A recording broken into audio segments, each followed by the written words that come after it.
پاشان لەو سەردەمەشا دیسان اقتراحێک هەیە کە ئهمالی نەکەین لە دانیشتنی لە کۆنگرەی ئاشتیە لە پاریس کە لە 1990 گیرا لە پاریس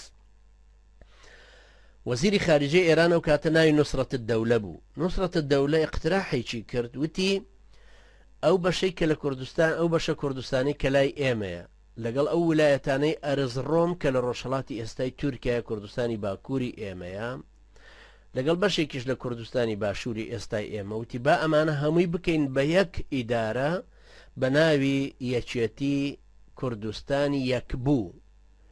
یەکێتی کوردستانی یەکبوو، ئیتیحادی کوردستانی یەکبوو، بیکەین بە یەک و لەژێر ئیدارەی ئێمەیە بێ. ئەوەش بۆ خۆی لە خۆیان بوو بە اقتراحێک کە بێتەوە بۆ لای ئینگلیزەکان و دراسی بکەنەوە. لەو سەردەمەشا بەڵام ئینگلیزەکان نانەتوانی زۆر هەنگاو هەیە هەڵی هێننەوە بەبێ ڕۆڵی فەڕەنسا، چونکە ئیتیفاقیەکی سایکس پیکۆیان لە ساڵی 1916ەوە کردبوو لەگەڵ یەکتریا بۆ دابەشکردنی کوردستان. بڕیار و ویلایەتی مووسڵ کە کوردستانی باشوورە بدرێ بە فەڕەنسیەکان.